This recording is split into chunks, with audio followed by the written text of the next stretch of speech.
Welcome to RPG Book Club. On today's episode, we beat the game just in time to realize we're doing it wrong the entire time.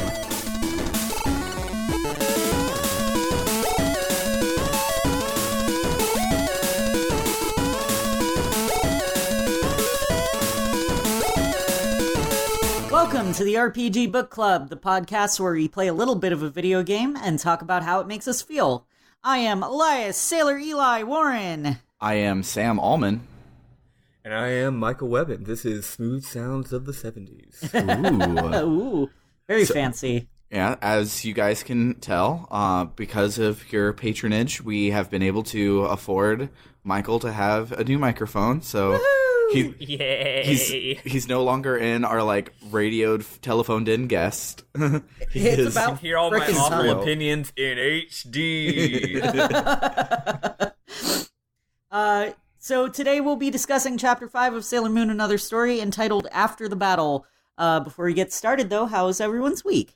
My week was pretty good, a little stressful, not just because I work for Blizzard when we launched a video game, but Whoops. but also, so Scarlett has started doing this thing where she'll be like, hey, Dad, except not this eloquently, she'll just be like, hey, Dad, I want to go eat something. I'm like, oh, what would you like to eat? She's like, something in the pantry. And I'm like, all right, would you want this? No. This? No. This? No. This? No. This? Yeah. Pour it to her in a bowl, bust down crying for an hour because I insulted her by giving her the exact thing that she pointed at that she wanted. And What? yeah, kids are super stressful sometimes. But then I'm so glad I'm just going to be an uncle. Up until the part at the very end, I was thinking, are you talking about your little child, or are you talking about my spouse?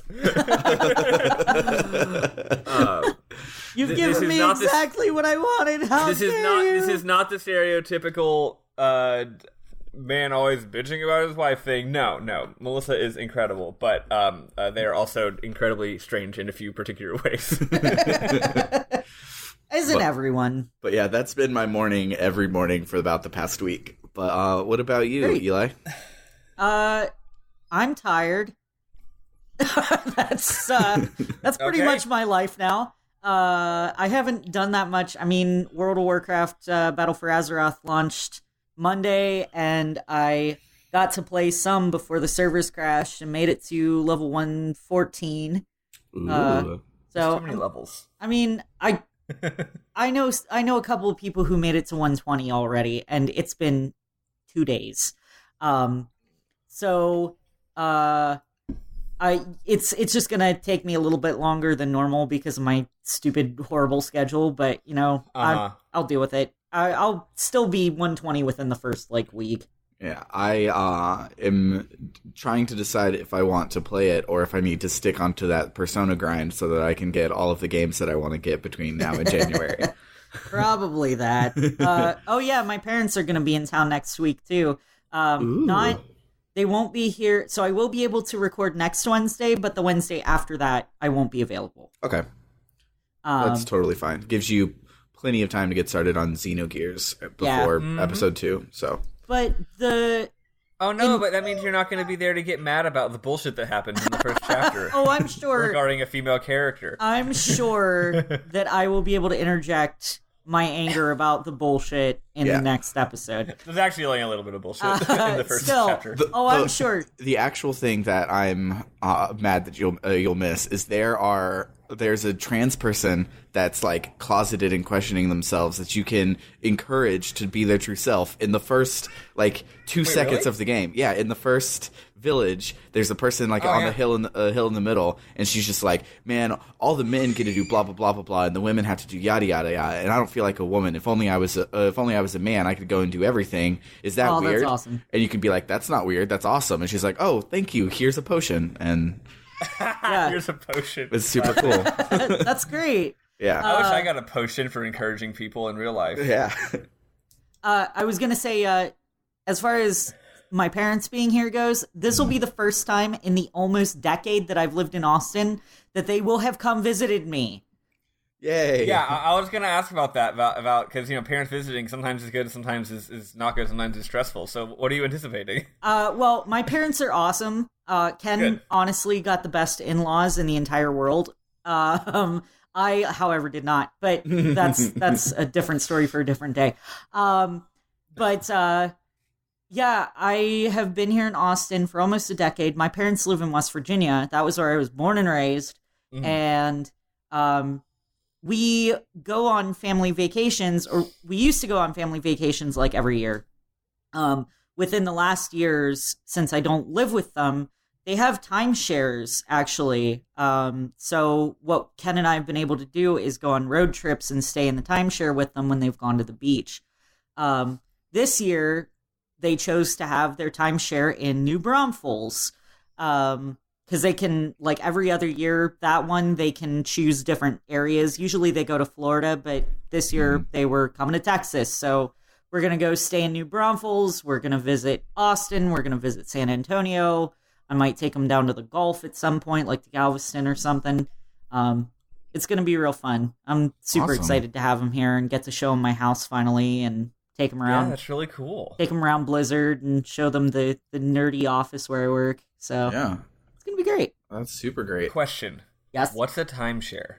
Just kidding. Real- No, I think I vaguely understand what a timeshare is. I've always just jokingly, because timeshares for me, I know like what it is, but Yeah. to me, I always just laugh because like that's the thing that people have like in sitcoms that your parents watch, and that's it.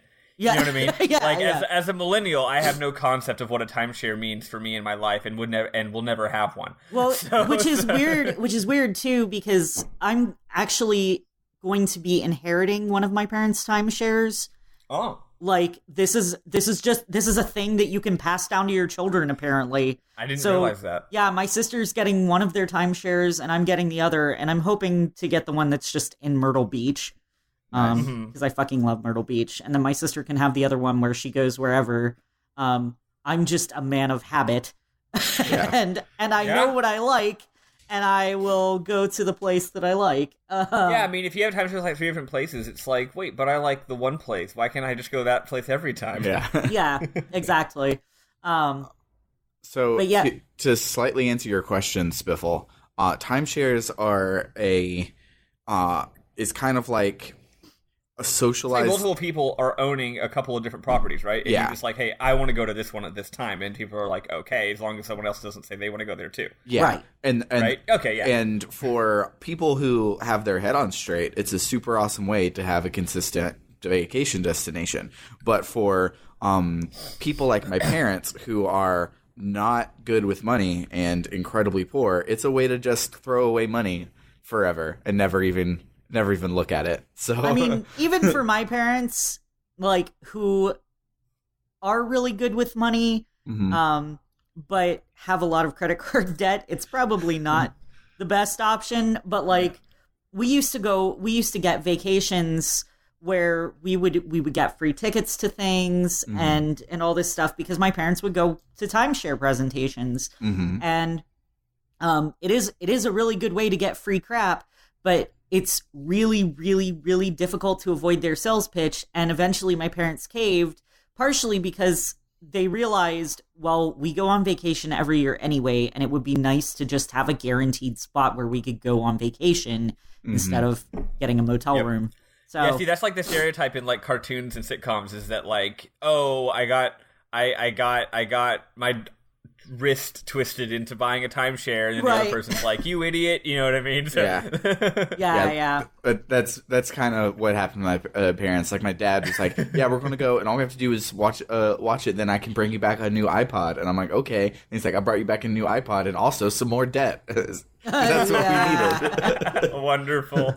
Yeah, thankfully my parents are very like careful about that sort of thing. But it's definitely like it's a trap for a lot of people. It's definitely a trap. It's one of those like traps that like is super nice. Where like even though you know, like, because my dad was like, "Look, I'm not going to buy anything. I'm just going to go and I'm going to get the free iPod. I'm going to come home." Even then, he was like, "Look, this is a trap, but it looks really nice." So It's a nice trap. Well, that's the best kind of trap, is a trap that you can trap someone even if they know it's a trap. Yeah, exactly. How about your week, Spiffl? How have you been? I don't know, man. My life's weird. I got all sorts of stuff going on. It's strange. But overall, good. As I saw in the Discord, I went to a psychiatrist and got a diagnosis for ADHD, which I think is going to be really awesome for my life, actually, because it's been a huge problem. Yeah, I know that feeling. And I got some pills, and I started taking them on Sunday, and I'm not sure if it's helping a whole lot yet, but I haven't really been in the kind of situation where my ADHD is a problem yet. It has made me sleepier, but that's because, it's anti-ADHD, so you're less hyperactive. But also, I have not been getting enough sleep, and I know that that's actually part of the problem as well. But I'm going to make a concentrated effort to get more sleep, but the last couple days in particular, there has been no way. There have been things that need doing. Sailor Moon, for example, because I got behind. But after today, I'm going to start making better life choices and stuff like that, and I hope that yesterday, actually, no, I got home, and instead of just dicking around on my phone and being unable to sit down and pacing constantly like I usually do, I alternated between cleaning the kitchen, making dinner, answering a few important emails, and playing Sailor Moon, and I did that pretty much consistently without just sitting down on the couch and spacing out or anything like that, which is what I normally do. So yeah, I feel good. Nice job. One of these other days, than that, life's just weird. Yeah, one of these days, I too hope to make good life decisions. You can do it. I believe in you. Thanks. At least someone does. Understand your accent. Oh my gosh, we get huge SpongeBob references. When I sent you that picture of my new orb, and you were like, "It's the orb of," I forget what you referenced. But I was thinking, no, it's more like the orb of confusion. Yeah, I almost Mermaid Man and Barnacle Boy. I almost said the orb of confusion, but I went with the D&D reference instead. I see. Yeah. You have to set the belt for Wombo. Sorry, guys. The RPG Book Club is canceled. This is now just a SpongeBob cast. SpongeBob cast. Don't even tempt me like that, because I will. So speaking of SpongeBob, this is an aside. This week we don't have a lot of time for asides, so I'll try to keep it straight. But so there's this myth that was propagated by everyone in your high school that SpongeBob stopped being good at some point. Like, a lot of people, it's like, oh, after, like, the band camp episode or whatever, like, it's never been good since. But that's a bald-faced lie, and SpongeBob, like, all the way until the end has been amazing. And so the most recent seasons are on Amazon Prime, and so we put it on for Scarlet one day and then watched all of the seasons that were out, and it's so good. So SpongeBob. I'm going to slightly disagree on that. Maybe it bounced back, but this is not just nostalgia talking. There were a few seasons that were, like, I would go in with an open mind, and I'm just like, this isn't good. And it wasn't just that it wasn't good, it was distinctly different. It was missing something, or it had something that wasn't supposed to be there, and it was, like, bizarre and weird. But maybe that was, like, maybe I just caught a bad season, and then it got better after that. So, yeah sure, go for it. If you have Amazon Prime, check out the later ones. I think it's, like, 7 or 8 are on Amazon Prime. Yeah, and then maybe work backwards in case there's, like, a slump. You know? But anywho, let's talk about Sailor Moon this week, guys. Yeah, let's do that. So last time on Sailor Moon, we fought Sin and got the Barozui show back from Prince Demond of the Black Moon. Yay! And kicked him in the balls. We did. Well, Sin did. Sin did. Definitely kicked him in the balls. So that brings us to this week. Anshar and Sin are talking, and Anshar says the rose crystal was stolen. And the translation has now switched to calling the crystals by their English names. Right? Yep. Why? So, I don't know, but prepare to be confused if you don't know Japanese or Sailor Moon. Or English. Or English, yeah. And now they keep saying fate instead of destiny. Yeah. So, I don't know if, like, the translators switched or if they, like, decided that, like, they needed to get good or something and like, being a bunch of weebs was not working out. So they needed more English in there, but I don't know. Anyway, the Despacito Senshi managed to get a rainbow crystal, and Anshar wonders if their fate will change.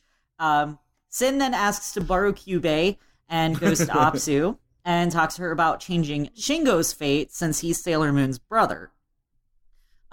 So Apsu agrees because she's not quite ready to fuck everything up forever. And then we go to outside the Tsukino house Shingo finds Kyubey and makes a contract with him to become a magical girl. I mean, he takes Kishal into his house because, of course, that's what you do with a weird cat, dog, rabbit thing you've never seen before that's just wandering around outside. And according to the boss battle sprite, spoilers that we're about to get to, it's a cat, dog, rabbit, alligator, werewolf thing. It is freaky as fuck. Yeah. I take back all the times I was like, oh my god, it's so cute for the rest of this game. Maybe it's cute in some way. Someone thinks it's cute. Someone out there. His mom thinks it's cute. Yeah. Nobody loves you but your mother, and that's only because she has to. No. This is very mean of me. I'm sorry. So we cut to Mamoru's apartment again, and he apologizes for making Usagi worry about him. He's always damsel in distress, which is great. It's great to see a man be a damsel in distress for once. Right? So Makoto brings up a good point that if the enemy was targeting the silver crystal, why the hell would they care about Tuxedo Mask, who's literally worthless? But you didn't do anything. Goodbye. That I love that meme so much. It's always relevant. Yeah, always. So he explains that he's totally not worthless because in the manga he actually gets an attack and isn't just a convenient distraction. Also something about changing destiny indirectly because he's Chibiusa's dad, I guess. Blah blah blah. So this right here, this whole game has been built up saving Mamoru, and so you go and you save Mamoru, and he's like, all right, everything's awesome, and I'm fine, and I'm Tuxedo Mask again. Why wasn't he an 11th party member at this point? Like, they could have... He's worthless. I mean, yeah, but like... He actually, yeah, he has no purpose in the original anime except as a convenient distraction. He has an attack in the manga, which is Tuxedo La Smoking Bomber, which, by the way, La Smoking means tuxedo in French. Yeah, so cool. it's quite the pun. Tuxedo Bomber. Yeah. So Bomber means tuxedo in Welsh. And I mean, it's tuxedo. So it's basically just a smoke bomb. So it's not even really that much of an attack, but it's better than literally nothing. Tossing roses, which I guess they're really sharp roses because they really stick in the ground. Yeah, but I mean, still, he's Sailor Earth. Like, give him something. Jesus, I was hoping like that was just to focus on Sailor Moon, but no. Yeah, he's in the canon. Men with Sailor Crystals are still not as powerful as women with Sailor Crystals. Yeah. So I don't know. It works, but like just talking like thematically and fan servicey, they should have given us, even if it's not him joining the party, just have a move for Sailor Moon that finally doesn't suck. Where that would have been where cool. He jumps in and they do something together. That would be really cool. I don't think. So there's a number of Sailor Moon games with, like, they have a bunch of fighting games and puzzle games. This is the only one that's an RPG. Yeah. Tuxedo Mask is never a playable character. He is like a power-up in a bunch of the puzzle games. But that's it. That's all he's good for. So, It's just a thing that Sailor Moon does. Yeah. I just for once want to be able to play as a man in a video game. I know, God, all these women, Sailor Moon, Zelda, Metroid, or more realistically, all the men in games are powerful warriors. I want representation of me, a worthless sack of shit man. Where's my representation? I'm sure an idiot who can't do anything. I'm sure there's something out there. Lester the Unlikely. Yeah. Speaking of, real quick, I finally understand why representation is important, because like you just said, everyone in games is awesome, everyone in movies is awesome. There's never just a like stupid loser that talks too much. Until I watched Stargate Universe, the character Eli in that show is like a chubby pop culture referencing nerd who only got there because he was good at video games. It's actually me. It's actually me. I actually hated him at first, because I think at first he was supposed to be like kind of the main character, but then they ended up shunting him to the side as a side character, and after that point I liked him a lot more. Yeah, he's so good. People only like me as a side character. No, I get it now. As a main character, it was the whole like Last Starfighter thing. It was weird. Yeah, I loved him and I considered him the main character the whole time. So, so don't worry. That's just philosophically he might be. Just Spiffl hates you, Eli. It's not me. Oh, okay, great, awesome. But I heard you, Spiffl. Right. Digression. Yeah, so Mamoru mentions that he had a dream in which he was talking with Kunzite about something born with the power of Mercury drawing close to the Earth of the future. Now, I suspect that this is a mistranslation because the word for Mercury in Japanese is suisei, which also happens to be the word for comet. And as we found out from the intro and some NPCs like Beryl, there's an evil comet headed toward Earth. Okay, so I didn't know that those were the same word, so I didn't pick up on this right here. So then when you get to the end and it's like, oh, but that comet is still heading to Earth, I'm like, from the intro, that was real? Like, nobody in game ever mentioned it, because I didn't realize that, like, they were, like, leading up to it because of this translation error. It's kind of a really important translation error. Yeah, well, and it's weird because, like, they say something with the power of Mercury, and Ami doesn't immediately go, I'm right here. Yeah. You know. Hello. Does this mean I'm the bad guy? If Mercury ended up being the bad guy, I would have shut the game off immediately. Oh, boy. You're going to love Pretty Guardian Sailor Moon, then. Oh, no. I might have spoiled things. But, there's an interesting Mercury plot line that goes on in the live action. So we'll get to that. But, get to that this Saturday. But yeah, I won't be able to watch the first part, unfortunately, because I have to work. Yeah. But I will be hosting on Sunday. Yeah. So that'll be fun. Because instead of just watching, like, a movie this time, we're watching an entire series, so we can put it out over as many days as we want. It's so fucking good. It's terrible, but it's great. It's great in its terribleness. Anyway, digression aside. Mamoru goes on to say that whatever the comet is has the power to change fate, but not directly change its own fate, nor can it change the fate of the holders of the Silver Crystal or anyone around it. Hotaru, who's Sailor Saturn, then mentions that she was apart from the Silver Crystal long enough for her that her fate could be changed because she had been reincarnated as a baby, so she hadn't been near it, and that's why it was able to turn her into a kid again. Yeah, this whole thing right here is all the different Senshi making up excuses for how they've been involved in the plot so far, because they're like all right, it's canon that all of Sailor Moon's friends can't be affected, and they're like but I was doing something, and so that's why I was here. Well, I was in the bathroom at the time. I was off screen. Yeah. Ami explains that since she, Mars, Jupiter, and Venus were all in separate parts of the globe for a while, that it might have also caused them to be separated long enough from the Ginzui show, and that would change their fates. So they all start to kind of wonder if maybe their fates were changed and how they were changed, so they decide to go play Destiny and see what was patched in. Hotaru and Setsuna, who's Sailor Pluto, both agreed to go with Usagi and Chibiusa back to the Tsukino house, and then everybody else goes back to their own homes. So we say goodbye to Mamoru, and we head to Usagi's house.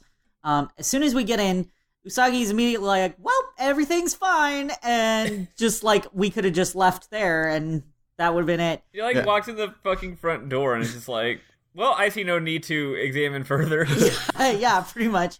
However, we all saw a cutscene where Shingo was making a contract with Kyubey, and the last thing we need for our little brother is to go all Homura on us. I'm so clever and original, making the same 3 jokes all the time. You all love it. Don't lie. I mean, it could be worse. You could be referencing Homestuck. Yeah.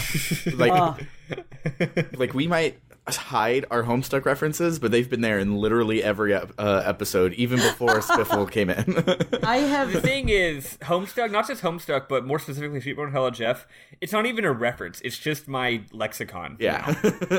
It's just things that I say. Yeah. I think I've started reading MS Paint Adventures like 12 times now, but every time I get to like page 20, I'm like, all right, I'm bored. And then I give up. Quick plug, if you ever feel like trying again, I don't know if when you say MS Paint Adventures what you mean exactly, but if you're starting with Homestuck, a better thing to do is start with Problem Sleuth, because Problem Sleuth is short and great. I have, every time I look up Homestuck, it takes me to the first page of MS Paint Adventures, and I don't know what part of that is Homestuck. Really? So, if you go to the website, there's like a very explanation of like, here are the different stories. Click here if you want to read maybe this. I've never bothered to read that. The stories before Problem Sleuth are good only as historical curiosity. Okay. They are interesting, but not actually good. Problem Sleuth is where it starts to get actually good, and Homestuck is where it starts to get, Homestuck. Yeah. Yeah. Gotcha. Yeah, and I think Problem Sleuth, because it's all making fun of Choose Your Own Adventures. If I remember correctly, Problem Sleuth was like community involvement sort of thing too. Heavily. Yeah. Actually, if you go on the page, there's actually an about page where he explains like how the writing process developed over the course of the series. It's quite interesting. The main thing is the more popular it got, the less community involvement there was, ironically, and that's because when you're super popular and every single page you get hundreds and hundreds and hundreds of recommendations for what should happen next, you just get to pick the one you want. Yeah. So ironically, it became less community directed because there was too much community. And then by the time he got to Homestuck, he's like, okay, well now I'm done pretending. It's not community directed anymore. Yeah. My experience with Homestuck, aside from trying to read MS Paint Adventures and failing, is being a part of the Undertale fandom, and apparently, like, it's expected that as an Undertale fan, I'm also a Homestuck fan, which is like, there's 2 types of Undertale fans, the ones that came in because of Homestuck and the ones that just entered into Undertale, and I am the latter, and I, like, the Homestuck fans that I've run into in the Undertale fandom are the most obnoxious. Yeah, they got a reputation for that. Yeah. So what happened just last Homestuck aside before we get back into this? So Homestuck, like you keep mentioning MS Paint Adventures. That's just the name of his website. It's not a certain comic. Homestuck is the name of the comic. But Homestuck was like good and cool and all, but then got too good and too cool, and also like spoke out a lot about like the norm, and it basically became for modern kids what Invader Zim was for us. So it was like a way to be quirky and random and edgy and underground, and therefore it attracted all of the sort of people that were the things that made me not like Invader Zim anymore, and now they're making me not like Homestuck anymore. So that's unfortunate. Although I will say, unlike Invader Zim, I don't think it ever pandered to that. It just kept doing its own thing, even when fans got mad and didn't like it anymore. So that's what I think makes it still okay. Yeah, is that its community, its obnoxious, edgy fandom did not reverse seep back into the work itself. Except when the work is explicitly saying "fuck you" to them, which does a lot. So I said last aside, but this is my actual last aside, just to elucidate that point. Yeah, cool. It's your Final Fantasy, as it were. This is my Final Fantasy. But so for instance, the Tumblr community like constantly was shipping everybody, and like would get into huge wars over who is shipped with who. So Hussey, then, as they do on Tumblr. Then when he's talking about this alien race that's in there, he talks about their relationships and how they work, and it's this incredibly complicated, like uses playing cards, like matrix of things to make reproduction work, to make fun of people, to be like, now you can't ship it, but now everyone looks at that like, oh wow, that's so true, I totally have like a 4 of clubs with this guy or whatever, and it's like, no, I was making fun of you. Why? That totally backfired on him. That's unfortunate. But yeah, so like in while you're reading the comic, you won't get any of that like obnoxiousness there. Like it's pure on the page. But okay. But the people definitely are the worst part. So like when I go to conventions, I don't say that I'm a Homestuck. Yeah. You're a closeted Homestuck fan. Yeah. Basically.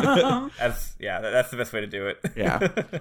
So anyway, I will be the one not making the Homestuck references.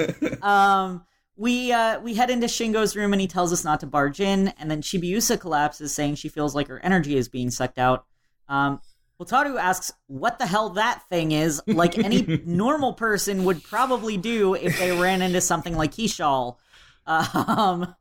We hear Sin then through the ether saying that she'll give back Shingo if we give her the silver crystal, which Sailor Moon would probably do if Sin were actually present, because seriously, she's the least trustworthy person ever when it comes to protecting that thing. I was shocked that for once she actually didn't immediately just be like, okay. I was like, wait, whoa, is this character growth? Did she learn to not do this? No, I guarantee she is not. Going back in time and watching all of her friends die changed her to just not trust strangers a little bit. She's not a stranger. They've run into her before. Yeah. That's Usagi logic. They're villains. So Usagi tells Sin to let Shingo go, and then Sin taunts her. Hotaru tries to convince Sin to empathize with Usagi, since Sin also has a little brother, which Sin agrees with. Yes, brothers are important, and that's why Shingo is such a good bargaining chip. Yeah, she's like, yeah, I know she loves her brother. That's why I'm keeping him. She's really smart, actually. Yeah. It's like, well, empathy denied. Setsuna... Like as much of like anime bullshit that this game is, I gotta say, I think the Despacito soldiers are the best villains in any of the games we've played so far. Like, they're really good. Like Volcog is just like, oh, like I'm going to go and try and take over the I can't even remember what the goop was called. He's like, I'm going to control the goop because I'm awesome. Rune, that's what it was. He's like, I'm going to control the rune. Oh, wait, no, I failed because my ego. And then now I have become the rune. And fucking Haircut was the same way. He's like, no, I'm going to control Nyx. Oh, crap, I started the apocalypse. I should have read my actual notes. But the Despacito Senshi actually know what they're doing. Yeah, they're like, look, all we got to do is we got to take one of the rainbow crystals, and we just got to, like, take her little brother, and everything will be great. And it's like, well, can't argue with that logic. I also do like how they are explicitly motivated by revenge, specifically against Sailor Moon. Yeah. They're not trying to take over the world. I mean, they're trying to do broader things, but no, they're here to fuck up Sailor Moon's life in any way they can because they don't like her, and that is the majority of their motivation, and I think that that's great. Yeah, it's very human. Yeah. So Setsuna asks why they want the silver crystal, and Sin says that it would destroy the destiny they want. That, like, the silver crystal would destroy that destiny. So Setsuna asks what that is, and then Sin monologues about having a world where the silver crystal doesn't exist, which would mean there'd be no fighting over it. Which is, like, smart, because this whole time she's like, it's the problem, it does everything, and we've been like, well, no, that's just people fighting over it, and she goes like, yeah, I know, I don't want people to fight over it, like, yeah. I'm not saying it's evil and Sailor Moon is evil, but, like, you can't deny that the Black Moon killed my mom and dad, and I'm like, this is, like, really good writing for this crappy game. Yeah. You know, that's actually a slightly better interpretation than I had. I had a different interpretation, but I think it's also interesting. But I think yours is probably more correct. I think it's more like, it's not evil. Yeah, well, if it's not evil, how come all the bad guys want it? Yeah. Also true. Also true. Yeah, in my notes, I have it that Hotaru, well, actually is her. Yeah. And says a silver crystal will save the Earth. To which Sin responds that the Black Moon Clan refused the purification caused by the Silver Crystal, which made them evil. And the Dark Kingdom, which is what Barrel's group was called, sought the crystal for their own. So clearly, like, the Silver Crystal is causing these problems. And I mean, again, that's like the crux of all the conflict in Sailor Moon is the Silver Crystal is causing conflict. No, the Silver Crystal is good and helps everyone. But everybody wants the Silver Crystal because they're evil. Well, yeah, that's because they're evil. It's not the Silver Crystal's fault. and it's like that fighting back and forth. So Sin, I think that we need to enact stricter silver crystal control laws. Is all I'm sure we'll get those 1,000 years in the future. So Sin takes Shingo away, and then we fight Kyubey. Thankfully, I had the power of Pluto on my side, and time stop chaining is super OP. So we pretty much wiped the floor with him.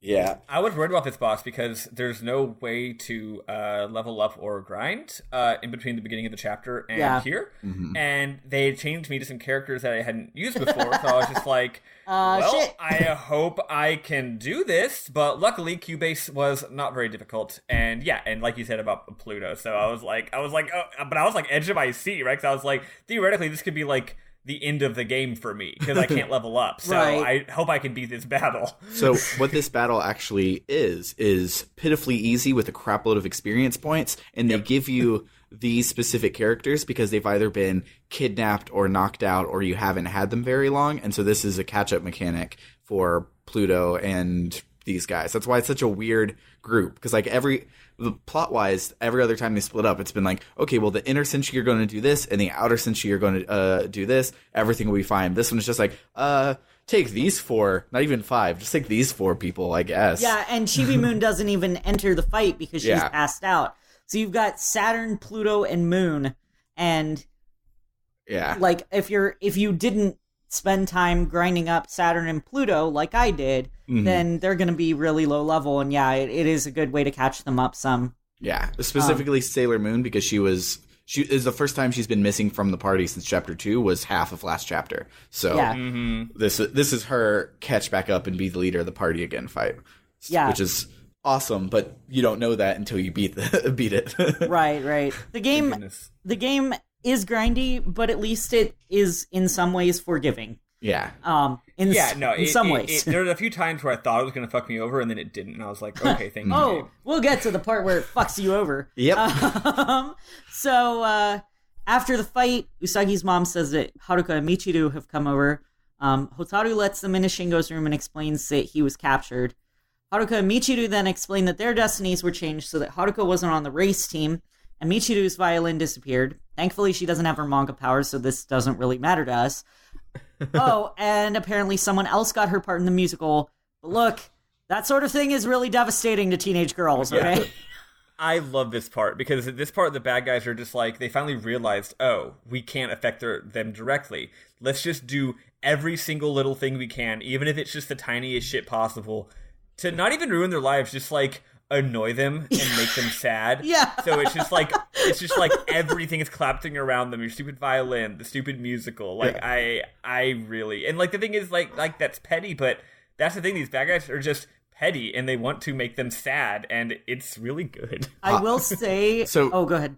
So Sailor Mars walks in, and she's like, yeah, so I was walking, and I walked through something that was slightly sticky, and I can't get it off my shoes, so my foot just sticks a little bit to the ground the whole time I'm walking, and I can't stand it. Exactly.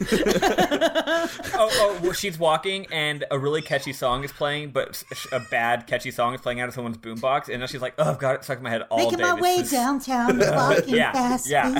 Yeah, now that's stuck in your head all fucking day. God damn it. That's actually why the music loops in this game. It's just stuck in their head because of the Despacito soldiers. I will say, Michiru's violin missing is a pretty big deal because she has a fucking Stradivarius. Oh, wow. Yeah, so that's a really good, expensive violin. And that kind of sucks. But anyway, Luna tells everyone to go back to the Hikawa Shrine, and Usagi apologizes for being fucking useless. Setsuna tells her it's okay, because what else are you going to tell her? If you tell her anything else, she's going to cry. And they're used to it by now. So Usagi says she'll carry Chibiusa back to the shrine. We show up back there and everyone's transformed. Jupiter says that going after Shingo might be a trap, but Usagi says that even if it is, Shingo is her brother and she has to save him, which is... classic Usagi. Yeah, and good big sistering. Have we gotten to the scene yet where we talk about how she's a shitty big sister? Did we skip that, or is it coming later? I think it's coming later. Okay, cool. Yeah. Then we can wait till later to talk about it. Mercury says it's dangerous to go alone. Take this. I mean, it's too dangerous without knowing the enemy's true nature. But Mamoru says they shouldn't hesitate, and Usagi insists that they should go get Shingo back. So then Pluto takes us to the time-space doorway, and we run into Fiore from the Sailor Moon R movie. Yep. Which is some guy. It's some guy, yeah. For me. Yeah, exactly. They managed to make the canon for this game make no sense for any fan of any particular canon of Sailor Moon. Yeah, pretty much. They're like, all right, so here's Coconut Cyclone from the manga, and then here's Fiore from the movie universe, and then, okay, here's this from Sailor Moon, and then here's this from that, and here's this from that. Yeah, yeah, they just pulled from every source imaginable. So is it not? So are the movies not canonically consistent with one of the shows? The only canonical movie, as far as the manga goes, is the Sailor Moon S movie, because there was actually a manga written for that. Yeah. See, I thought it was like, because I'm coming from like in Dragon Ball Z world, right? There's a bunch of movies, and the movies all just kind of happen in addition to whatever happens in the show. And that's, it's like, yeah, this also happened. For the anime canon, that's kind of how it works. Yeah. Okay. It doesn't step on the anime's toes, but like they never mention it ever again, and so it's Gotcha. It kind of doesn't exist. Like, remember the time we fought Fiore? No. Yeah. It's not like in Dragon Ball Z with the Garlic Jr. saga. They're like, oh, remember when this happened in the movie? And everyone watching was like, no, we didn't watch it, but I guess I'll go do that. But sure, we'll take your word for it.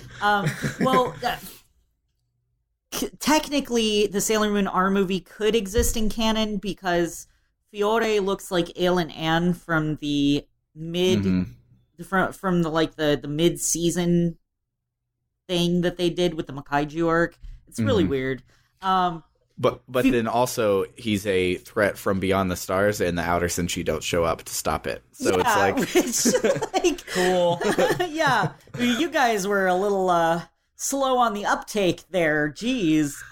Yeah, like part of their thing, because spoilers for this movie is he has this giant like space flower that's going to go like pollinate the Earth, and they stop that, and so he's just like, well, I'm just going to crash it into the Earth because it's a giant meteor anyways, and so the Earth is about to be destroyed, and the Outer Senshi are getting coffee or something. Yeah, they haven't, like, as far as we know, they haven't been awoken at that point in the timeline, but like, yeah, I don't fucking know. They're not no time woke. Like the present. Yeah, exactly. They could have, but they didn't. And that's part of why, like, this would not work in the manga canon, because they would definitely be there. Yeah. The other thing I wanted to note about this is that the other big bad from a movie that shows up in this game is Snow Princess Kaguya. Mm-hmm. She's a random fucking NPC. Mm-hmm. Yep. You just run into like 8 million of her. Yep. And it's really weird. Whereas there's only one Fiore. So whatever. I guess. But what Fiore is, 'cause in the movie, he's like Mamoru's childhood best friend, and he comes back and is really jealous of Usagi, and that starts the whole movie. But so this is the we really don't want you to have a special move where you summon Tuxedo Mask, so we're going to keep him busy for the rest of the game. Yeah, exactly. So Fiore expresses gratitude to Apsu for giving him another chance at totally banging Mamoru, which I am all for. I'm just saying. Fiore's hot. And and like that's the whole thing in the Sailor Moon R movie too, is that they talk about like Fiore being in love with Mamoru. In the new Viz dub, they do it without homophobia, but in the original, it's kind of Usagi's just like, that's gross, y'all are boys, but this one she's just like jealous instead of grossed out, and it's beautiful. It was a different time, like when Grandma says racist shit at the dinner table. But yeah, Tuxedo Mask and Sailor Moon try to explain that Fiore is being deceived, but he isn't convinced because Apsu was able to resurrect him, so she could definitely change destiny so that he and Mamoru could bang. Oh, and I guess something about Ksanian flowers. Mamoru distracts Fiore with a fight so that the Sailor Senshi can go through the door. And then we get to Crystal Tokyo, where a cool wibbly-wobbly SNES effect is being used on the Crystal Palace. It's great. I'm all about them wibbly wobblies. I love the things that the Super NES could do to try and make it special. Like, they couldn't do fade outs, so you get the weird blocky thing when, like, in a normal game it would fade out and go to a flashback, but in the Super NES it's like each 4 pixels just get turned into 1 pixel type thing. It looks like on Cops. You get the Cops effect for the whole screen instead of a fade out. And it's just like the Super NES was trying, okay? I don't like a lot of the Super NES's aesthetic, but those special effects that they put like actual like special chips for each thing, like obviously Mode 7 is one example, but also other things are real sweet. Yeah. SNES was my first game console, so it's always going to have like the top spot in my heart. Yeah. Mm-hmm. It's a great console.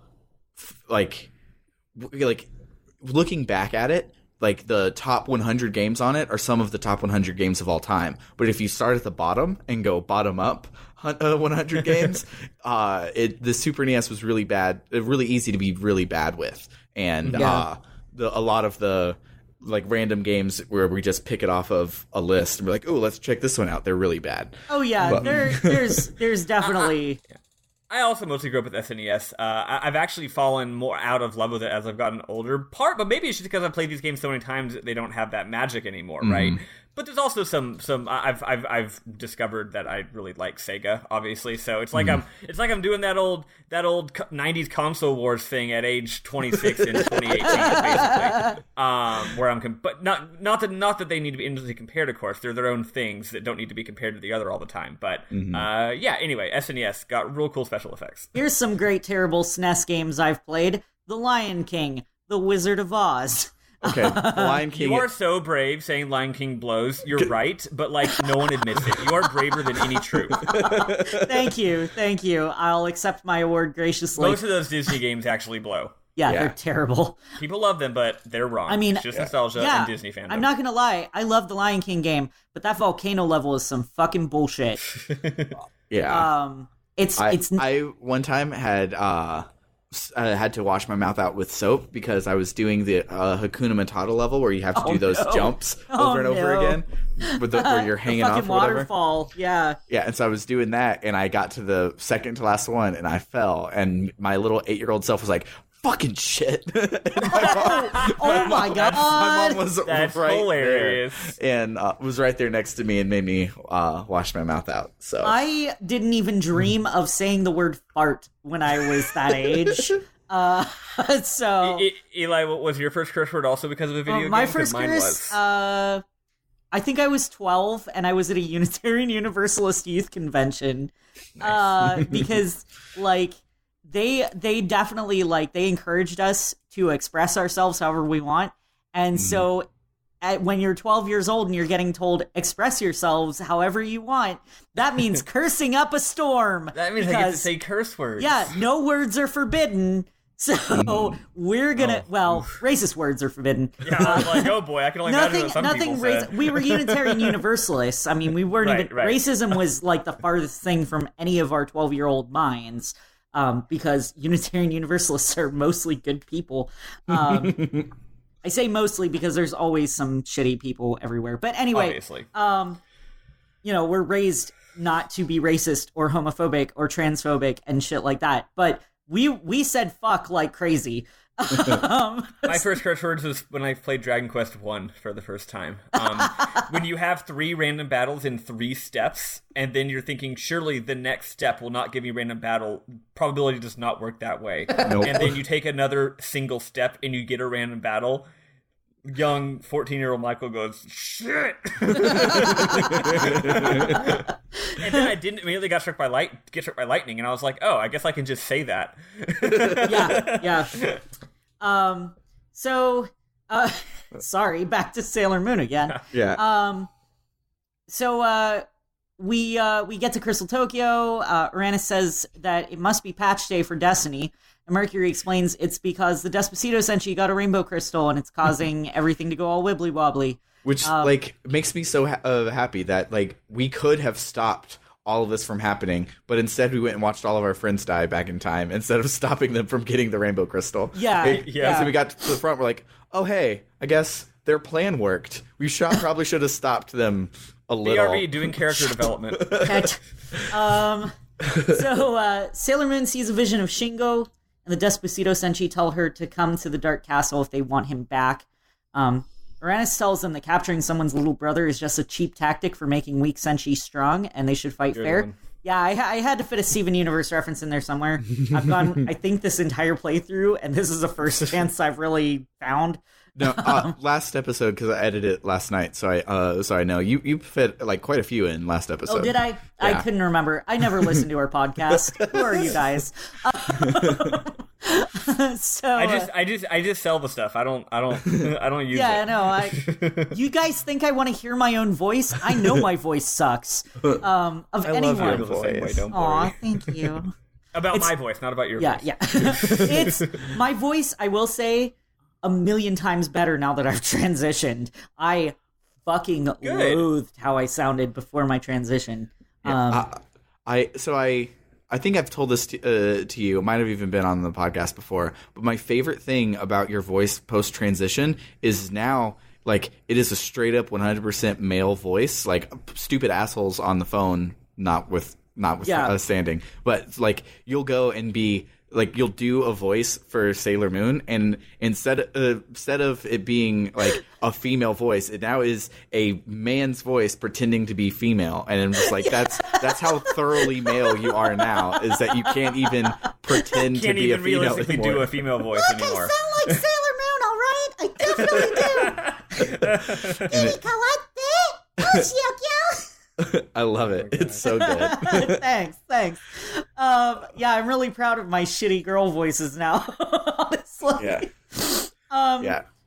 So the Despacito Senshi tell us that we can either save Neo Queen Serenity, who is Usagi in the future, if you don't know Sailor Moon, or we can save Shingo. And there's totally no way we could do both, because it's not like we could all split up into 2 teams of 5 or anything. Nope. And I love that, like, in just a little bit, it's like, so we didn't foresee this, but they split up, and Opsu's just like, God damn it, oh well. Yeah. we were bested. Yeah, I think she literally says, I don't care. Yeah. I don't care. Yeah. I could not care less about this bullshit. So the Despacito, okay, Nergal calls out Mercury, Mars, Jupiter, and Venus specifically, and tells them to come to the Dark Castle, so we know who the correct Senshi are to take story-wise. Don't do it. It's a trap. It is the biggest Unless you're me and trap. you immediately forget. Yeah, exactly. The rest of the Senshi, but those 4 disappear, and they call out the Despacito Senshi, who then taunt the sailors and tell them that they were abandoned. Mercury, being the intelligent one that she is, tells them they're just using an illusion because they have the power of friendship on their side. Yeah. This is a really cool scene. It's like they each get tempted with, like, here's what Destiny. Oh no, sorry, I was getting 2 different cutscenes mixed up. Different cutscene coming up. Sorry, let's go. Well, yeah, they all have visions of their fates being changed. Yeah. Mercury again is a doctor, and both of her parents show up to have dinner with her, which is cool because canonically her parents are divorced. So this is kind of a bit of a surprise for anyone who's into Sailor Moon. Rei sees visions of being Mamoru's side hoe. Makoto sees that nagging douche nozzle again and totally falls for his crap.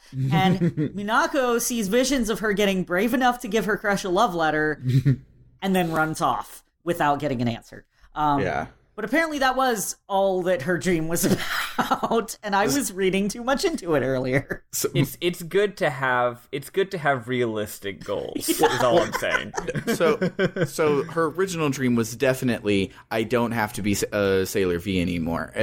This second one, they were like, well, we couldn't really continue that bit, so we're just going to follow up on the love letter thing. Yeah. So one thing, because my screenshot's finally loaded, so I can contribute now. So one of the lines from these that I loved was for Jupiter's when she's talking to that negging asshole. He goes, "Even though you're so huge, you're very good at food." Yeah, which is great. Why, yes, I am good at food. So the the Despacito Senshi ask if they really want to change those destinies, and the sailors finally realize that those destinies actually suck, and they really do want to be Sailor Senshi because of Sailor Moon and friendship. Nice. Yes. Yeah. This part, like, as much as we were like negging on it or whatever, it actually is the like. This is the pop song scene from the anime that they tried to do last episode, where they were just talking about, like, no, we all love Sailor Moon, so we're not just going to let her fucking die. That's what they did last time. This time they were like, no, like, look, this is what you trapped us in our stuff at the beginning, but now we've grown and we've learned this sort of stuff. And this was actually really good. But this is also the scene, speaking of pop song, that I wish they would have done a pop song, because instead it fades to this black and you have the music from the beginning, the beginning thing. That's the babysitted kid again. So the intro, it does that on the black screen, and so it fades to that, and then it fades to their dream music, which has different music, and then it comes back and starts the creepy music over again, and then goes back to the next ones, and it starts their music over again. And I'm just like, give me one track to play for this whole scene. The fact that it changes like literally 2 seconds, like I don't even think you get the whole like first note of the creepy music before it goes into the next thing, and it's just like, just stop. Just don't do it. It's like you realize that just because you cut to a different scene doesn't mean you have to cut the music, right? Well, and like they did a SNES version of Moonlight Densetsu, which is the original Sailor Moon theme song, or the beginning of the game once you've hit the start button and you're on like the main screen. They could have easily done a SNES version of like Moon Revenge from the Sailor Moon R movie. Which would have been great. It would have been a great throwback. It would have fit the scene because, like, they go in order, and they're always in that order of Mercury, Mars, Jupiter, Venus, because that's how they showed up in the manga and anime. And it would have fit perfectly with them singing their parts in their, and they wouldn't have had to have voices, but they could have played the melody. And it would have been really nice fan service. But they didn't do that. And like, it's not a like tech thing, because they use like Moonlight Densetsu for this exact like type thing for the final boss rush. Like that comes in and it does it there, but here they didn't, and they just go back and forth between all the things, and it's just like it's annoying. And especially because I'm just going to come out and say it. The song from the opening intro is the most grating, annoying song I've heard on the Super NES, and the fact that it's not a good sound, and the fact that I get that sound over and over again for like 2 seconds each time I mash through the text is so bad. Yeah. I've actually grown to like it a bit. Like, the sound is still grating, but I do like the chord progression and just the general, like, the sort of arpeggiating arrangements and stuff. I like the mood of it a lot, so now that I've gotten used to the fact that it sounds like ass, I can appreciate it when it's used tastefully in certain scenes. But, I mean, that still doesn't change the fact that it sounds like ass. If they didn't use that horrible high-pitched flute sound on so many of the songs, like, it would have been way better. But I think they were just trying too much to emulate the sound of the anime. I don't know. But it was too much high pitch. Anyway, so everything goes back to normal at that point, and Sailor Moon finds them all collapsed on the ground. They explain they were attacked, but it didn't work on them because friendship! Yay, friendship. The rest of the Senshi show up, and they all debate whether saving Shingo or the Queen is more important. But then they remember that they can totally split up into 2 groups of 5 and therefore save both. So everyone says who they'd rather go with, but you're totally able to say fuck that and take whoever you want. Story-wise, but it's a trick. Don't listen to it. Right? Yeah. Story-wise, you don't want to listen to what they tell you, because you'll end up with the shittiest team ever, which is the Inner Senshi. Yeah. The correct a pro tip: just put fucking Pluto with fucking Moon. That's all you gotta do. Just do it. Pluto with everyone, I did. Yeah, I don't know why I didn't just do that. I should have. it was a dumb move on my part to go with the actual correct story choice, which is Mercury, Mars, Jupiter, and Venus, and then the outer Senshi with Chibi Moon. I will say that having to grind everybody up, we slept on Venus in a way that was inappropriate, and I want to formally apologize for her. When you get her to Mars's level, she is as strong as Mars, but like faster. So like she doesn't have that pitiful defense that I saw Eli have to deal with when I was watching his Let's Play yesterday. Oh God, and it was I definitely so had to deal miserable. with. And and so Venus is more likely to survive a hit than Mars is, and she is just as strong and a little bit faster, and she should have been our go-to this whole time. But all of us picked agreed. Mars. I had Venus in my chibi party, unfortunately, so it took me even longer to realize how great she was. But yeah, she owns hard and is definitely better than Mars, who is just a liability. Yeah. So here if you haven't watched my Let's Play, here's what happened. So I've got my cluster set up. I've got in the center, I've got Sailor Mars. In the two front positions, I've got Moon and Jupiter, and in the two back positions, I've got Mercury and Venus. Because, like, you know, Mercury's pretty weak. She's not going to do good damage anyway. I'm just going to use her for buffs and things. And then Venus, like, she's probably not got great defense. You know, she'll still do okay in the back, though. Mm-hmm. And as soon as Nergal does her first attack, Mars and Venus bite the fucking dust. Jupiter, I think, sustained the first hit, but then Marduk's hit afterwards totally owned her. And I was trying the fight with only Moon and Mercury for a while, which, okay, like, I powered up Sailor Moon to Super Sailor Moon using the Moon Chalice, and she was doing like 2,000 a hit on each of them, but it was going to take for fucking ever, and I went, all right, I've got to try this over again. Yeah, Wait, Sam, I think I got mixed up. Which Sailor were you saying we slept on and is great, and I was agreeing with you the whole time? Venus.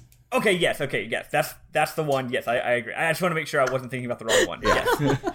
So, Venus owns. So, yeah, we kind of skipped over this sort of dungeon, which isn't a lot happening, actually. Oh, yeah. And so we can just go ahead and skip to fighting these bosses, because that's where we are. So all of the bosses wiped the floor with me, except Mercury and Sailor Moon have crazy high defense. Yeah, and they so do. It would be like 9,000 damage to Mars, 4,000 damage to Venus, 800 damage to Jupiter, 1 damage to Moon, 2 damage to Mercury. And Back row is it's like if you're in victory position, I believe the back row is No. If you're in victory position, I think I looked up some stats. I think the back row is 0.3 damage. But if you're in not cluster, what's the one where there's two powerful ones? It's like a reverse. That's victory. Arrow is the one where it's one person. Arrow is like 0.3, I think. Victory is like 0.1. Yeah, damn. It's absurd. So they already have high defense. So yeah, and of course this game's calculations are wonky and weird and like exponential. So yeah, if they're in the back row, they're just not going to get hurt. Yeah, and so what I had to do was set up a revival chain and hope that they would do their status buffs, because Mars was doing such ungodly damage, and that was with one red pupil, and then Venus had the other red pupil and was also doing ungodly damage, that I would try and revive one of them each turn so that I could get a pop shot off and do that, and that's how I made it through the first 2 entire fights. Was just like, all right, they didn't manage to kill Mars, so Mars is going to kill you, and just I think they have like 30,000 HP, and if Mars and Venus both got off, that did over 10,000. So I just had to survive 3 turns, and they would be gone. But however, that's not easy.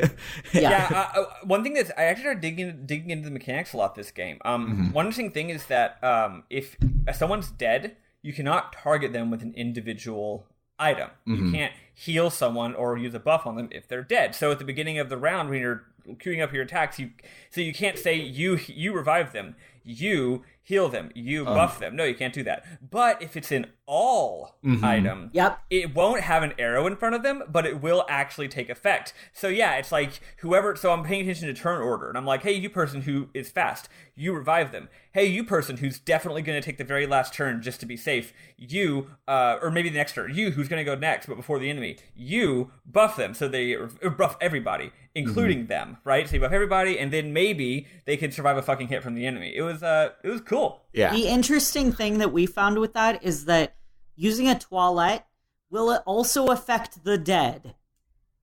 What does toilet do? Because all it does is say cures, question mark, question mark, Wait, does question it mark. revive? Toilet, no, it does not revive. Oh, okay. It cures all HP and all EP Oh my of god. the entire party.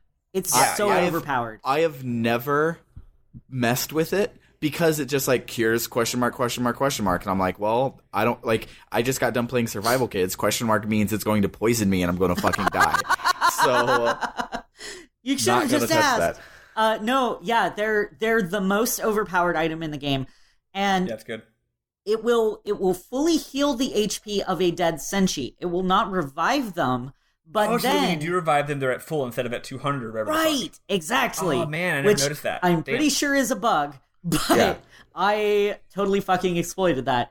Yeah, I never felt like I needed the toilets, and they're real expensive, so I mostly just use colognes and bento sets, which combined are similar. Yeah. Man, that's a nice little effect, though. Yeah. I'm mad because like if I was on like with these guys, I would not have like I would have two people doing healing, but if they got out of EP, I would have to be like, okay, well, one of you's got to heal EP, and it was like a crapshoot on if I could actually get the cologne off before they would die and stuff. And it would have been great to just have one thing. Yeah. But I'm like I think 99 of them because I've never once used one for the entire game. Oh yeah. Oh, see, I only had like 10 because I saw the price, and the thing is, I'm like, yeah, I have a shit ton of money, but I also want to buy 100 colognes, you know? So... Yeah. Oh well. Sorry about that. But yeah, so that's how I got through the first two fights, which sounds similar to how you guys did it, where y'all were just doing it. So then for Sin, how I did it is how Eli just was like, well, I'm not going to do this. Is how I was like, well, I have to do this because I don't want to go and redo all of this stuff again. It was way too hard. So Mercury, when she was fully buffed up with a fragrance, did 400 damage. Sin has 40,000 health, which if you do the math, that's 100 turns. 100 turns. So I held down the button to to just heal each turn, or do a cologne each turn. Would have been great to know that I could have just done a toilet and held it down no matter what. And so I just was holding it down for 100 turns, and that's how I beat Sin. Oh my god, it works. Because, I'm so glad I switched up my tactic because that sounds horrible. I was going to do the revival scum again, but I was out of revival items because I just had to do it for a boss rush. So the only thing about this game is the items that you can buy at the shops are not consistent, and you never really know what you're gonna get. So like at one shop you could buy bento sets, but like at the final shop in the game you can't buy bento sets, and you never really know. So in any battle in this game, I was like, I've only got 20 of these things and I'm blowing through them. I don't for sure know that if I'll be able to get more or not, so I should be careful with them. It was interesting. It wasn't the typical RPG hoarding where you're doing it against good sense. It's like, no, like I do not know if there's going to be a shop or whatever before the next boss. So which like if in a game where you don't have a world map and you can't go back to shops, like almost every shop you see you won't see ever again. So exactly. So if you do something good, you got to stock up. It's like it's so like frustrating to do that. Like you said the last shop in the game doesn't have them, but actually there are like 5 last shops in the game, different buildings there in Crystal Tokyo. Yeah, one of them has bento sets. One of them has bento sets. That area's too big. I couldn't find that shop. Yeah, it's not smartly laid out whatsoever. I had to get a map to figure out where it was going. But I was doing just fine with nigiri sets. Yeah. Yeah. So, the enemies drop bento sets. So yeah. We actually skipped a bunch of story talking about the boss rush. I don't remember much story going on. That's why I did it. Yeah, Artemis goes off with Sailor Moon. Luna stays with Chibi Moon. The cats aren't important, at all, so it doesn't really matter. But we cut to Apsu talking to herself about changing her own fate before the Sailor Senshi arrive, because otherwise she'll just die. If she can change her own destiny, though, maybe she could possess a silver crystal, because that's totally how fate works, apparently. Yeah. It's like maybe I could have Usagi's soul as my own soul if I change destiny enough. Exactly. To where I'm Usagi. Perhaps I could be a 14-year-old stupid girl. Sin shows up and tells Apsu that the Senshi split up because they're not stupid. Apsu says she doesn't care. Evil will always triumph over good because good is dumb. And then she tells Sin that the ceremony will be at the Tower of Time. By the way, that was a Spaceballs reference for you all. So I knew it was referenced, but I couldn't remember what it was from. But now I know. Yes, you're welcome. That's your Spaceballs. The one good joke from Spaceballs. No, 1 out of 2. I love Spaceballs. It doesn't hold up. Just saying. I know it doesn't, but I still love it. It has like 5 really good parts. So anyway, the quote-unquote ceremony will be at the Tower of Time, and to make sure that Tuxedo Mask and his alien boyfriend aren't in the way. Mm-hmm. So we go back to the sailors, we head to the Dark Castle and begin grinding. Shingo can totally wait because these things give a hell of a lot of XP and drop fragrances. Yeah, they do. I had 99 fragrances by the time I was done, and the max amount of yen, and it was great. Nice. And Discount Link in there sells toilettes and colognes, so of course I spent all the yen I could on getting max of everything. I'm mad that we beat the game today because I have so many toilettes, and it's just like, well, now I'm not going to go back and replay the game. I'll tell Summer for her playthrough to use them. Yeah. But Sam, I did some really interesting reading about some of the weird, subtler mechanics that I might explain later, and then you'll be even more mad that you don't get to. Oh yeah, to play the I'm game really some more interested after in I that. explain some of the weird bullshit. You'll be like, oh, that's how that works. Yeah, we can save that for the live episode. I have a couple things planned for next week. So okay, awesome. So after some grinding, we enter a room where space is getting distorted. Everyone but Sailor Moon disappears, and Sin tells her that her friends abandoned her. Somehow, Usagi is smart enough to see through that. But then she sees a vision of being a housewife, which is apparently great. Sin says she'll grant Usagi that destiny if she hands over the silver crystal, but Sailor Moon says that not everybody wants that. And she mentions that the Black Moon clan was... Mm-hmm. I really like bringing the Black Moon back into this. It was cool. Yeah, it made the diversion of fan service that was chapter 4 important to the plot, because it was character development, but it could have easily been anime character development where they go through this stuff and now you know that they're a better person, but they're still going to just ask for food the next episode or whatever. But this one, she specifically called back to it. It was yeah, that's why we didn't stop you in the past, is because I had to deal with this, and because of that, I now can stop you right now. Okay. We head into the room with Shingo.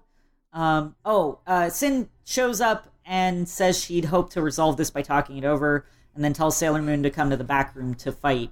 So we head into the room with Shingo, and the Despacito Senshi show up to taunt us yet again, because that's what they do.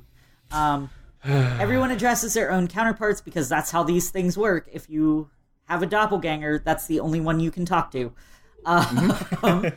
And then we fight! And we talked about this. And it's a goddamn nightmare. Yeah. But it's pretty sick. The bad guys... All the friggin' bad guys use confusion. Yeah. They need to stop. And there's no way to, defend against that. You can't cast a spell that makes you more... Just with the red ribbon, which I gave to Sailor Moon because she was always my... she was my tank that would survive everything and heal everybody. So I didn't want her to be messed up, but that's the only good news protection. It's got a pretty low hit percent anyway, yeah. But still, most of the time it hits nobody, but what it would always do, if it was going to hit one person, it would always hit the one person who was doing something important that round, of course. right? Yeah, totally.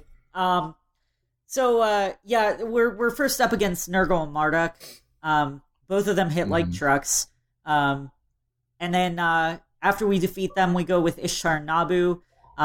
They're a bit easier as far as incoming damage goes, but they still have a ton of health, so take a while to. And I was still dying a lot. Yeah. So. And then of course we have Sin, who we talked about taking 100 mercury hits. It's like death by 1,000 needles.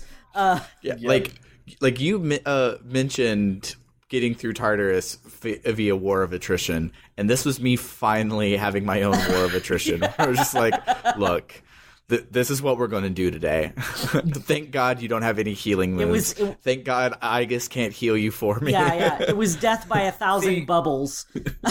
Yeah, if I was in Sam's position, I probably would have done the same, but luckily, the first boss annihilated me so much that I had to do a bunch of grinding, so that by the time I was able to beat the first boss at all, then Sin wasn't too much trouble. So like fighting one boss and deciding to yourself, you know what, attrition is going to take too long. It would literally take less time to reset my game, grind, and try again than to do attrition. That's an easy decision to make if it's on the first boss. Yeah. On the third boss, you don't want to make that decision. No. Yeah. So, after we defeat them, the Despacito Senshi argue about whether or not they can actually defeat us. Artemis tells Sailor Moon that she might be able to use the Silver Crystal to turn them back into normal humans, and it works. Except for Sin. Artemis says she cares too much about Anshar's future, but I think he's just making excuses for her. Everybody manages... She's just a good sister. Yeah. Everybody manages to get Shingo safe, and then we cut to Chibi Moon's side of the story, which is to save her mom. Real quick, before we move on to that, just because I see it in my things, and we didn't mention it back when it first happened, but we mentioned how the awesome transformation sequences that Sailor Moon is known for are in this game with like a flash of light and turning around, but the other thing they're known for, which is the ridiculous super posy anime Kamen Rider monologues before they fight. I was trying not to mention they gave us those sprites for, at least for Sailor Moon. Yeah. Everyone else doesn't have it, but Sailor Moon still does all the poses, and it ends with, "In the name of the moon, I'll punish you," with that stupid finger guns crossy thing that she does, and it's amazing that they gave it to us in the sprite. It's real cool. It's real cool. Yeah, it's been there the whole time. We've just not mentioned to say it. It's not important. I'm trying to gloss over the really corny parts of the game, which admittedly is a lot of the game. No, but that's the best part of this game. That's what I'm here for. Yeah. I'm here for all the corn. Yeah. So we head north with Chibi Moon, and Anchar tells her not to come closer because they'd have to fight. So then it's grinding time, because Mom will totally be okay while we kill some monsters to level up. Yeah. And this was the one where I had Pluto was a high level, and Saturn was a high level, and Chibi was a high level. Not that helped, but and everyone else was really, really bad. So I had a lot of grinding to do, like copious amounts of grinding. Turns out didn't need it, but I still. One thing that's interesting here is the difficulty curve, or the level curve, the way it is. It's actually really steep. I mean, I know it is in most RPGs, but I'm really realizing here, because my highest level character here was probably 39, and I wanted to get them up to 45. And here's the thing.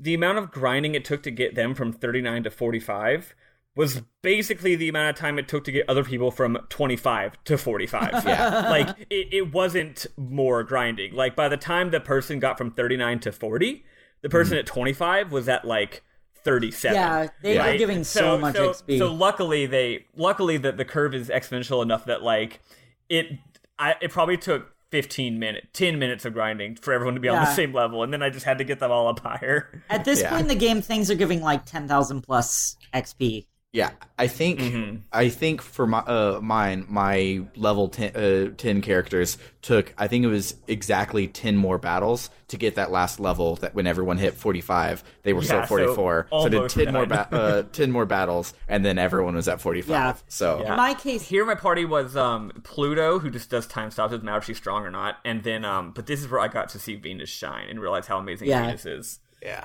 In my case, I had forgotten to switch my formation, as I did, like, all the time. And those monsters are tough when Neptune is at the beginning of the arrow formation and Saturn and Uranus are in the back. They're tough. Yep. But I ended up grinding up to past level 80. Because, Hilarious. well, I was using... A little bit of overkill. Yeah, a little bit. I was using the fast forward feature. Well, and... I ground up to like 75-ish with the inner Senshi because I was like, well, these guys are really hard. Maybe I can get the inner Senshi to a point where their defense is high enough, even if I've got Mars in the center position. No. That didn't work. So I was like, well, I'm going to like super overkill it. And with the fast forward feature on the emulator I'm using, it only took about 15 minutes to get the outer Senshi up to 80 or so. But yeah, they ended up not needing that at all. Nope. But they turned into my dream team, so it was fine. Yeah. So here's the thing about Crystal Tokyo. If you know the Sailor Moon anime, there are 5 crystal points. If you don't know the anime, you're pretty much like, where the fuck do I go? What do I do? And so you just... And even knowing the anime, I was like, all right, I guess I'm wandering around for a while. And then eventually you find out that there are these... areas where there's just like a big honking crystal in 5 different areas of Crystal Tokyo that takes you a while to find because they're not really like apparent. But at each one of those crystal points, one of the Death Busters, who are Udiel, Mehmet, Hot, yes, I agree. Udiel, Mehmet, Vilyui, Telulu, and 2 in the case of Cyprin and Patilal. And they show up to fight us and talk about how they thought their fates were being changed. Yeah. So this part was like a little frustrating to me because the encounter rate here is like ridiculous. It's super high, and it's not as bad as like the next dungeon we go into. Like I literally was about to throw my controller in a little bit, but So this one, I was like walking around, constantly getting into fights, which is fine because I was going to be grinding, but I just wanted to know where I was supposed to go, so I didn't go there accidentally. And so I wandered my way into the shop, one of the shops, and every single person in there was like, "Have you checked out the crystal points? I'm pretty certain the crystal points are the most important part of the city. You should go and find the 5 crystal points that are spread out around the perimeter of this map." You're speaking to Mr. doesn't talk to NPCs in JRPGs because they tell you things like, "I like potatoes," and that's it. So of course I didn't talk to these NPCs. As you'll find out, most of the games that we'll be playing, because we have taste. I can't speak for like Septerracore when we play that one because who the fuck knows what happened. I've never even heard of that. That's a like half Final Fantasy, half Fallout made by Square Enix for 1997 for the PC. Yeah, that sounds great. Yeah, it's obscure as hell. I'm hoping we get to play it next year. But like I can't say if those will have it, but like in Dragon Quest, if you don't talk to NPCs, you don't get to play the game. You're fucking lost. Yeah. Like in NPCs. Well, even if you're not lost, if you're playing a later Dragon Quest game, you don't have to talk to them, but you're missing the point of the game. You know, wasted time. Like what are you even playing the game for? Yeah, and so. So it's not wasted time, it's playing the game. And so that's what you're there for. Like with Rogue Galaxy, Persona didn't let you not talk to him at the beginning of every day. You talked to the NPCs, but Rogue Galaxy, there was a point where I was like, okay, enough of the plot is in the things, and there's a waypoint, so I don't need to know where to go. But like in Xenogears, like. Spoilers for the first area of Xenogears, you will have no idea what to do unless you talk to every NPC that you see. All right, fair enough. Like that's like I'm trying to save you from being frustrated and lost for the next couple of games that we play, because that's kind of kind of what these old games did. Is like the I like rocks is a Pokemon thing more than like the more traditional like beat people up RPGs. So yeah, fair enough. This will be your last, hopefully, time, and you'll be lit. We'll make a real. We'll make a JRPG trash of you yet. Yeah. I mean, I like the first 6 Final Fantasies. Well, I like some of the first 6 Final Fantasies. That's the thing. Final Fantasy games don't have good NPC That's writing. True. So why would you talk to them? Until 8, actually 7 as well. 7 they start getting good, and 8 they're and really good. I've never played past that. So except for 14, and even in 14, the NPCs have nothing useful to say. So. Anyway, after fighting the Deathbusters, we can finally head into the Crystal Palace. Yes. There is a guy here, another discount Link, who's pink. He says he'll give you something if you got all the puzzle pieces. We were missing one piece, so I have no idea what that is. One piece. It's a really long anime that hasn't had any hiatuses for the past 17 years that it's been on television. Oh, none. I'm sure. Anyway, I have no idea what he would give us. I'm planning to cheat my way to that point at some time to just to see. Do you want me to tell you? What is it? So I was using a guide to help me out. He gives you 10 incredible accessories.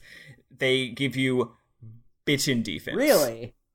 They also, I think, raise other stats. I think they might raise defense, speed, and attack, but mostly they raise your defense. And all the guys were like, yeah, unless you want to spend a shit ton of time grinding like Eli did, you need to equip these on all of your characters so that they don't die immediately by the final boss.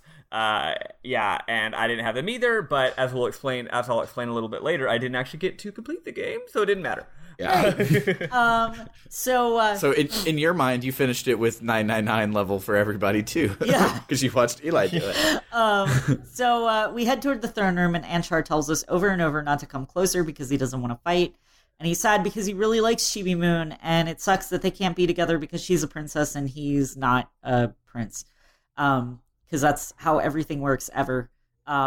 So we meet up with him finally, and Apsu shows up.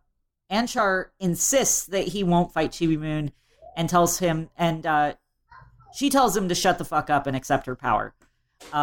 Yep. And then we fight! And he dies in yeah, I was going to say, he's a little kid, so he's honestly pretty easy to kill. It also helps that we have Pluto for that sweet time stop chain. Yep. Although I don't even know how necessary it even is, honestly, for this battle. Obviously, I still use it, but yeah, he's so I didn't get a chance. So what I think this half of the chapter was supposed to be was like they figured with Sailor Moon, because every time so far that the party is split up, you haven't played the second party. You've just played the one with Sailor Moon. So they expected you to put all your shitty characters in this one. Oh, yeah. So that all the bosses are easier, all the mobs give heckin' experience, and then when you get to Anshar, like I said, Sin had 40,000, Anshar has 25. So even as like a end chapter boss, he's pitiful. Yeah. So I think it's all designed to like make you not suddenly have to grind all the way from level 1 with like shitty experience or whatever. So. Yeah, which is helpful. I was reading a guide. Apparently, if you don't have Pluto, it actually is not piddly, because remember the way the defense works in this game is so exponential. Like it's like if you're at level 41, it's piddly easy, but if you're at level 40. It'll wreck you, you know? So you still have to be at some level if you don't have Pluto, but I did have Pluto, so. Yeah, so it's okay. Yeah. Everything's okay. We can just also, have Pluto. I was still at like 46 or 48 anyway, because I got into a really nice grinding groove, so. Cool. Yeah. So after the fight, Anshar immediately asks if Chibi Moon's okay, which is great. Like, he cares about her more than himself, and he says he's always admired her, but because he's not royalty, they couldn't be together. He also explained that he tried talking to her before, but those desires only caused Apsu to find him. And then he explains that Apsu is weak to the silver crystal, and he dies. However, Pluto explains that Chibi Moon should be able to resurrect him with her silver crystal, which she does. Yay! I love how everyone seems to keep forgetting about the silver crystal, even though it's the most important thing in the whole plot. It's like, the bad guy's weak to the one thing. Yeah. And then she's like, oh no, someone died. Hey, you could do that one thing that you always do to revive people. Did you forget about that? I mean, it's really... Did you forget to use a silver crystal to beat the bad guy? Idiot. Yeah, it's really Usagi and Chibiusa who are forgetting their own silver crystals. Everybody else remembers. They remember the Alamo. So, after the fight... so then all of them head back. Is it right here that Anshar gives her the pendant back that's from the second? Not yet. Okay, because like that whole thing is in an optional demo at the very beginning of the game. So you don't it's when it happened. I was like, oh yeah, like you could have easily missed this. Which I'd forgotten about. I'm like this game's choice to put vital plot information in the opening of the game and then the demo screen is bizarre. It is really weird. Yeah. Well, yeah, putting something in the first opening video is whatever, because that's like, you should know to watch that if you're playing a game. But the fact that there's two of them. Yeah. And the second one has important stuff too. That's hilarious. So all of them head back to the time-space doorway, and Chibi Moon explains that Apsu is at the Tower of Time trying to change fate. So again, we split up into teams of 5. I ended up taking the Outer Senshi with Sailor Moon because they're way better than the Inner Senshi. Saturn actually says the ones with the power to defeat Apsu should head with Sailor Moon, meaning take only the strongest. It's cool how you split parties here, but you don't actually use the second party. Yeah. Well, it's like a little fake we'll get to that. We will get to that.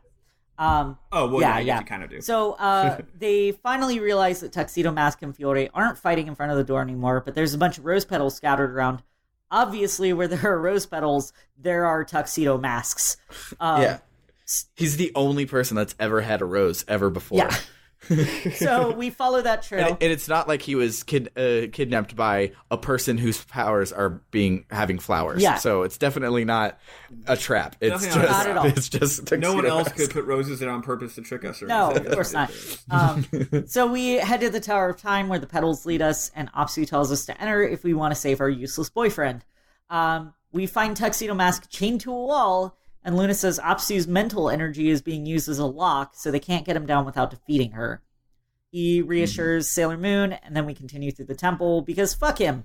Apsu... So, before we continue through the temple, this place has super high encounter rates, but for like level 4 monsters. So it's not even like I was able to grind from them. I just was consistently stopped, and I could not remember where the teleport step for this first room was. So I was walking everywhere, and every single step was giving me a random battle, and I couldn't find it, and I was so frustrated. Guess it's just the same battles from last time we were here. Yeah. They never update the battles for previous areas that you've been to, which is kind of stupid. A total shame. Yeah. That was why Chibiusa was able to one-shot the mobs in Rias Village, because they were for level 6 Venus. Yeah. So I do like how the world has some kind of consistency. It's not like, oh, it means you're stronger now because you're stronger. It's like, no, the bad guys are weak here. It's just how it is. Yeah. It's also dumb though. Yeah. It's not great for progression type of things. No. So Apsu comes in and tries to change Usagi's fate. But then we see one of the very first scenes from both the anime and manga, which is Usagi lamenting a bad grade that she got, and then Mamoru meeting her for the first time and making fun of her for said bad grade. Apsu wonders why that didn't work, and Usagi explains that fate is what people's hearts create. She says fate isn't what made her love Mamoru, although in fairness, they actually are only together because of fate in the original anime, because they have like zero fucking chemistry. They're much more compatible in the manga, and this is just more evidence to me that the manga is superior in most regards. Also, by the way, I have volumes 1 through 7 missing number 4 of Sailor Moon manga in my house because of the library. Libraries are great. Everyone should go to the library. If you need volume 4, let me know. I mean, I can bring it to work. And I might actually take you up on that because volume 4 is on a hold with somebody else, and it might be like 3 weeks before we get it. Shit. So I'll just bring it tonight. Are you working tonight? Okay. I'm not, but I live next door, so I can go over and grab it. Cool. And then we fight. Yay! Time stop chain saves the day once again, and at my level, she hit Pluto for about 3 damage, and then we were able to go through the rest of the fight without any attacks from her.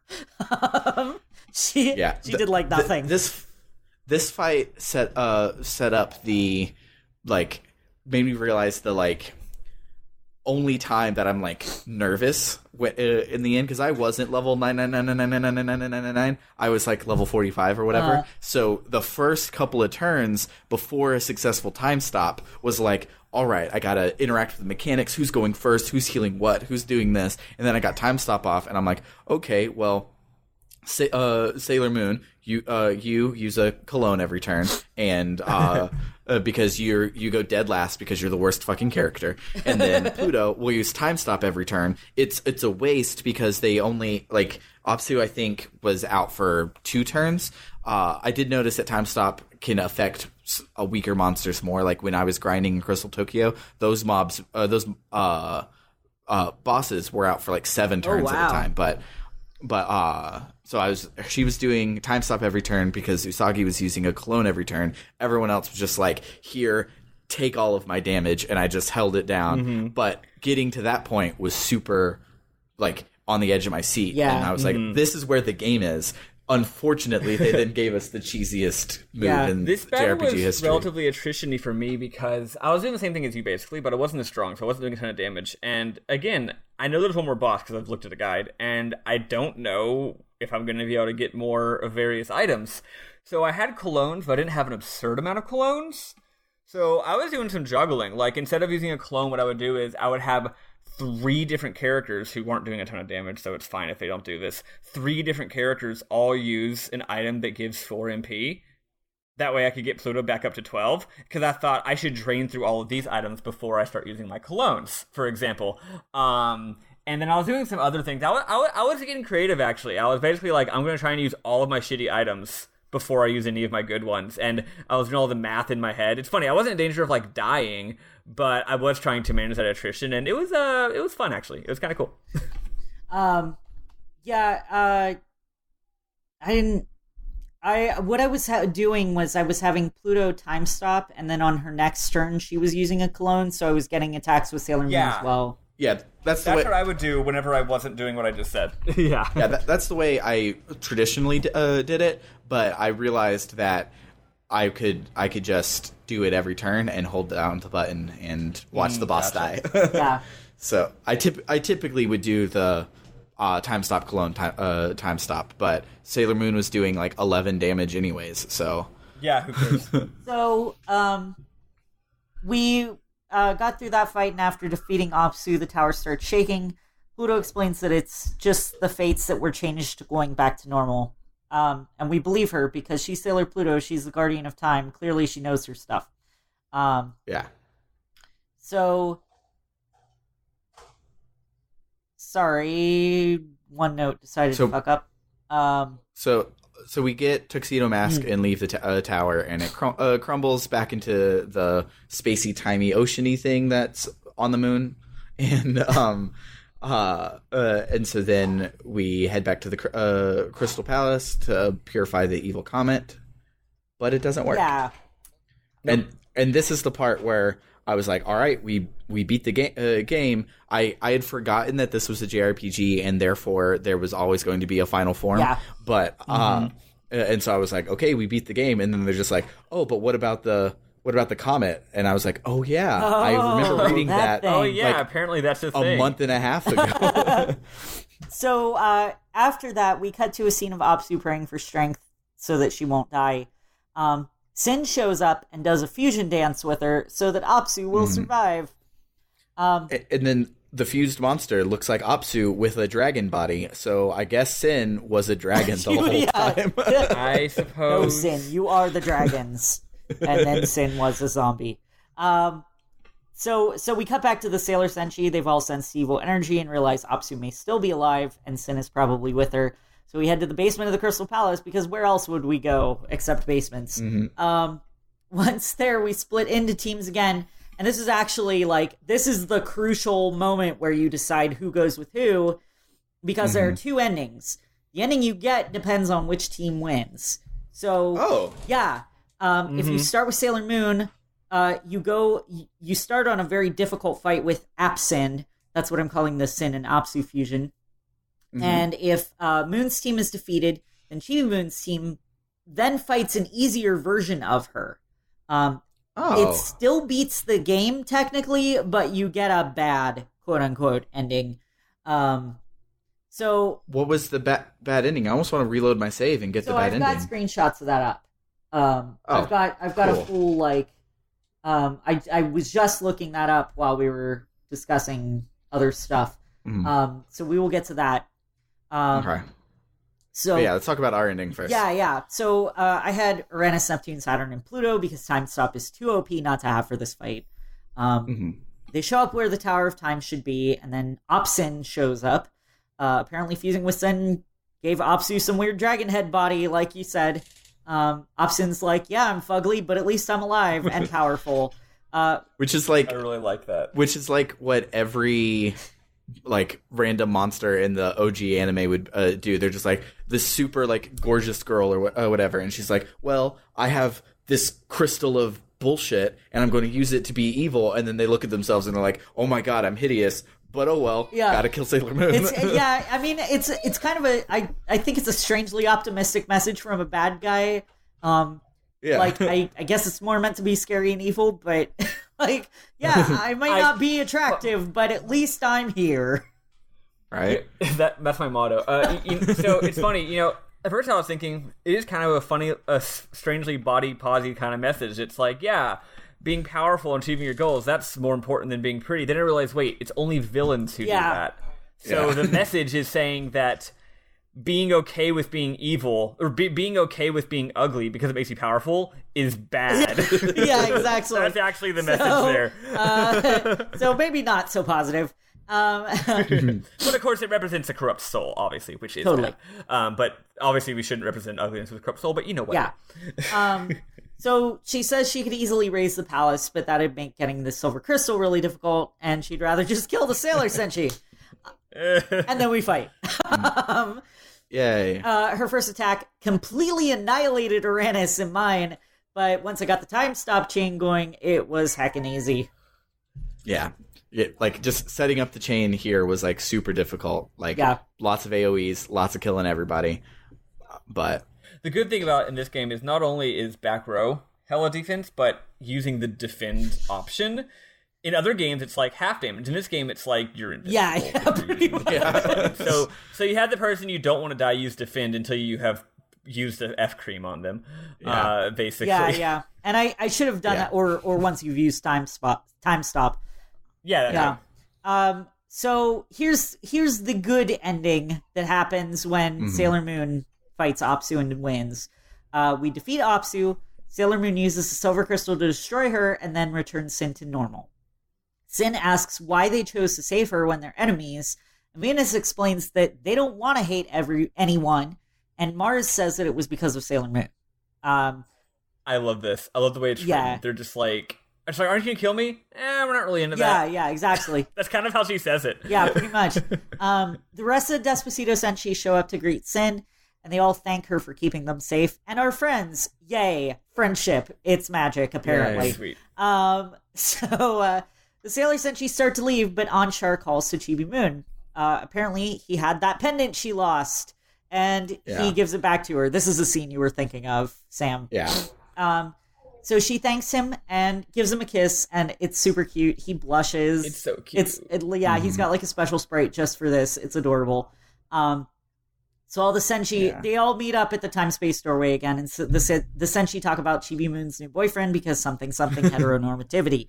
A lot of I will say a lot of Sailor Moon fans ship Chibi Moon and Saturn because Chibiusa and Hotaru have such a close relationship in Sailor Moon S and the Mugen arc in the manga. But it would be weird because Saturn's totally grown up in the future and Chibiusa is not.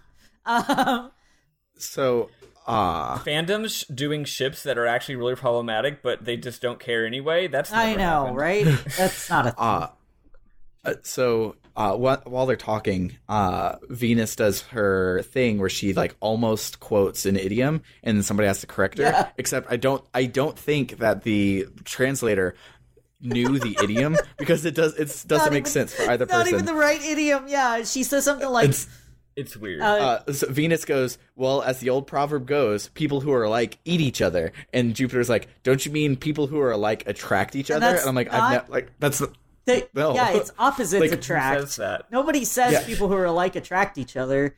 Like she should have gone with opposites attract and done some localization, because maybe in Japan there is a proverb that is like this, but localize instead of just translate would have been beautiful right here and make the pun work. Venus could have said opposites attack, and Oh, that would have been cute. Yeah, don't you mean opposites attack? Yeah, exactly.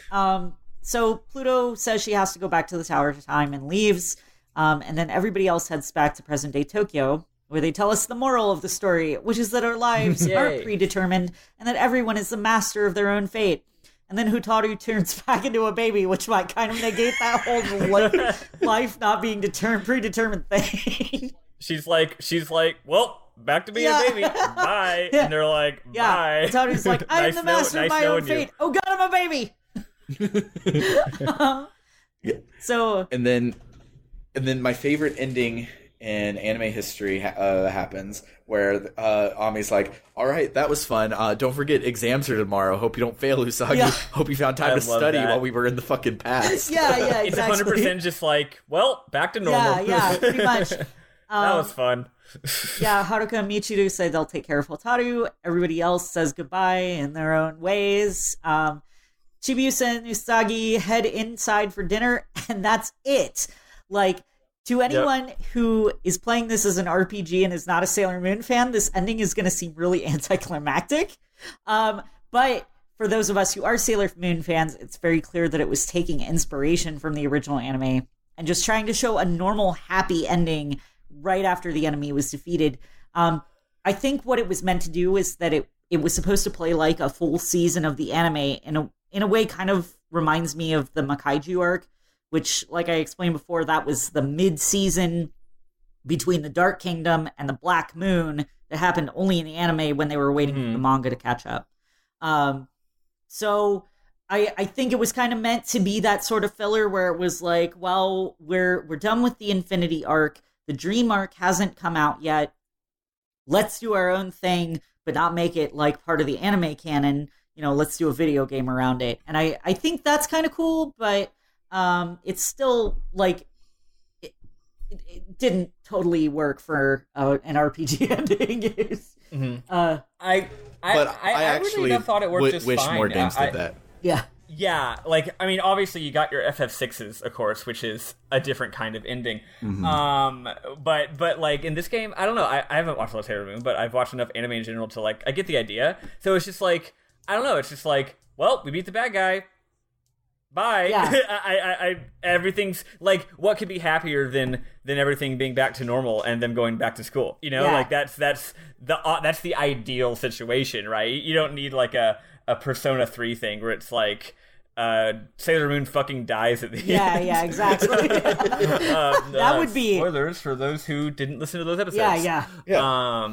So here is the bad ending, and understand I'm looking at screenshots right now, so I'm probably, I may not get the full picture. This is the ending that I got as a kid because I sucked. So I mean, the last boss is fucking hard. So Sailor Moon is collapsed on the ground. Chibi Moon runs in. She says, I did it. I saved Mama and Papa. And so Apsu was like, ugh, you're also a Sailor Senshi? You're like 3 feet tall. And she's like, I'm not going to die to you. You're a fucking, tiny child. And then Anshar comes in and deflects a blow from Apsu. Oh, no. Yeah, he says, I will defend you with my life. And calls out Sin, saying, he says, you're inside Apsu, right? Which, all sorts of fun implications from that. Oh my. And so he's trying to connect with Sin. That makes sense, yeah. Apsu tells him that Sin chose to fuse with her, and Sin says, that's correct. I'm going to destroy everything that threatens you. This world protected by the Silver Crystal and the princess. And Anshar reminds them of when their parents died and how Sin protected him, and that he prefers her that way. Apsu just kind of taunts them for it, and Luna tells Chibi Moon to use the Silver Crystal, which she does, and then Sin returns back to normal. This is after Chibi Moon's group has defeated Apsu. Mm-hmm.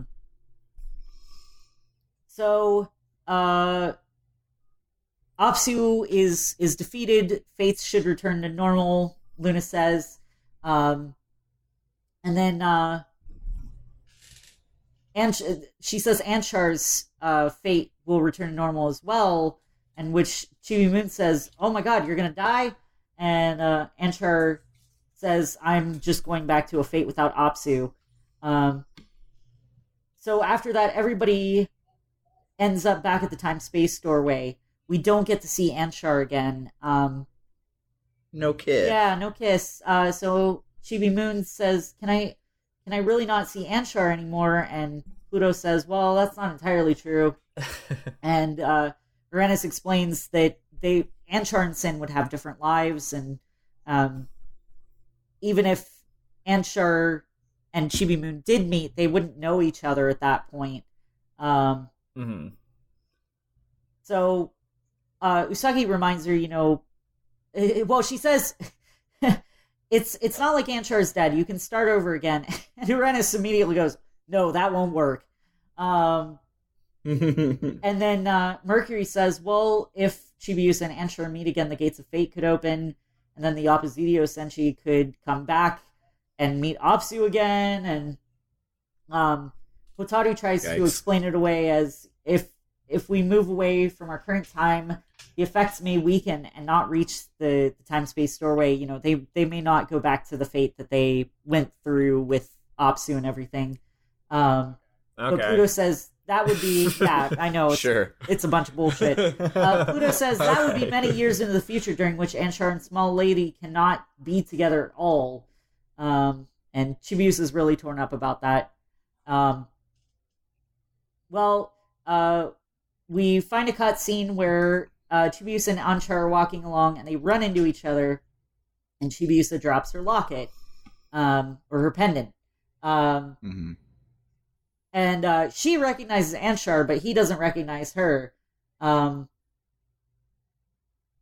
it turns out that Anshar had the pendant. He didn't know where but he dropped it when they ran into each other. It's hard to tell from screenshots. Yeah. So he says he doesn't know where he got it. He's had it for a while, but when he has it, he says he feels really happy, like it's a special treasure. And he asks if she's okay. And he seems to vaguely remember her, but thinks it's just his imagination that they haven't met before. And then Sin shows up and takes Anshar away. Setsuna shows up and talks with Chibiusa. She says he's been through a life without battles. These screenshots are also tiny. So I'm squinting. She says if he meets us again, he may be taken into the fate of battle. And then Chibiusa and Setsuna leave together, and we end on a shot of Crystal Tokyo, and that's it. Yo, that's a fucking good ending. I like that ending a lot. It is. That's really good. It's considered the bad ending because Chibiusa and Anshar aren't going to know each other anymore, but it is. I think it works out really well. Yeah. You know what I bet? I bet the way that the final boss is structured and how they don't tell you there's two endings and how it's super fucking hard, I bet they very much intend you to get the bad ending as the real ending. Yeah.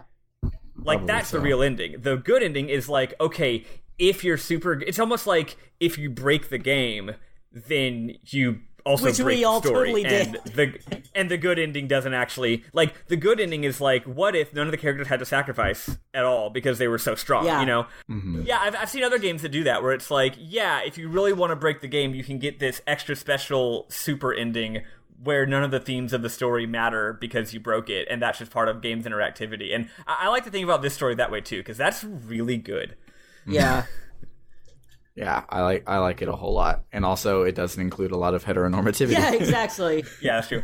It'd be like if you got the pure peace ending on your very first run of Undertale. Like, that's not very clearly not designed to happen. Right. You know, that's not supposed to fucking happen. But it could theoretically. But if it does, it's actually not as good.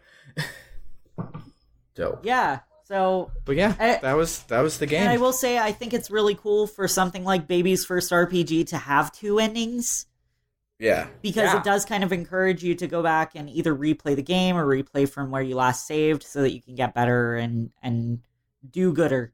Yeah. Mhm. Also, by the end of it, it was not Baby's first RPG. Yeah. It definitely, like, it threw you a curveball for a while, because it seemed like it was going to be super easy and you could just cheese your way through it, but then it gets to a point where it's like, nope, shit's fucking real now. Yeah. And even though you can break it, you have to put thought into breaking it. Like, I know realizing that you can use time stop isn't exactly galaxy brain level material, but that's still engaging with the mechanics in a way that requires some effort. You know, Right. that a child especially would need to figure out for themselves, Yeah, which is like, pretty cool. Baby's actual first RPG for most people, Pokemon. So many times I would be playing. My sister would come up to me like, "Hey, I can't beat this boss. Can you beat it for me?" And I would look, and she would just have her like level 80 Mudkip and like a level 3 Pidgey in her party because she caught the first Pokemon that you're supposed to catch and nothing else. Yeah. She's just played the game. So Baby's first RPG would not have them interacting with Pluto to do the time stop. Yeah, totally. Especially not. Yeah, totally. Especially not setting up a perpetual motion device of healing and cloning and time stopping and attacking to just hold down A. Like, baby wouldn't be doing that. Yeah, well, and it's... I was going to say, when I first played it, I absolutely used Game Genie codes to get myself max toilettes because I didn't want to have to grind enough to be able to buy them.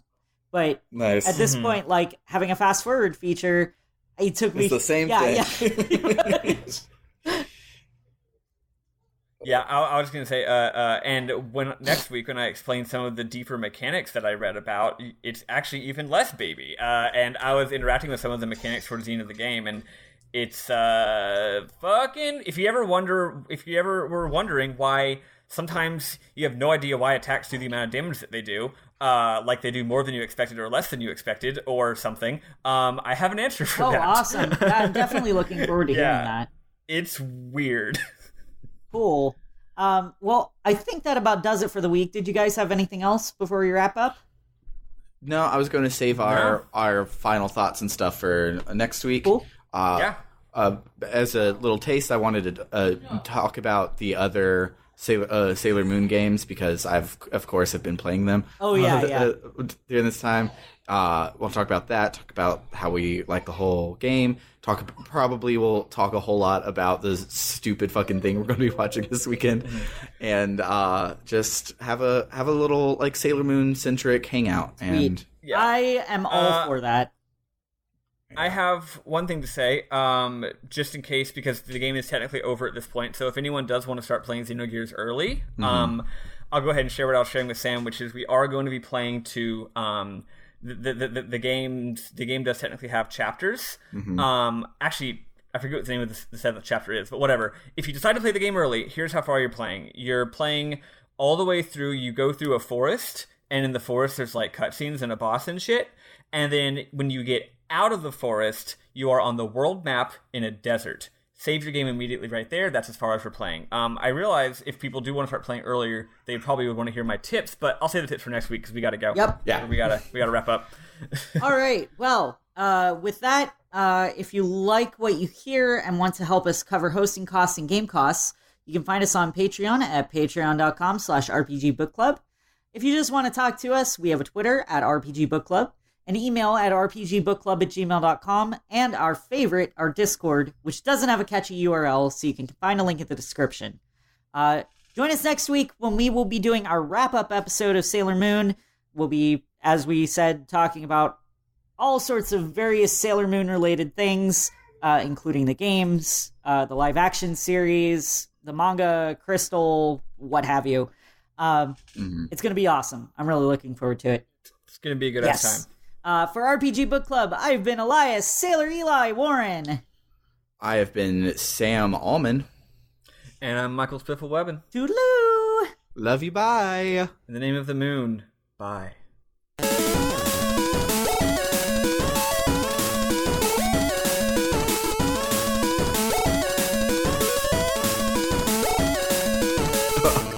If over the thing, it sounded like you said, in the name of the moon, and I thought you were like looking for a joke, but you said bye.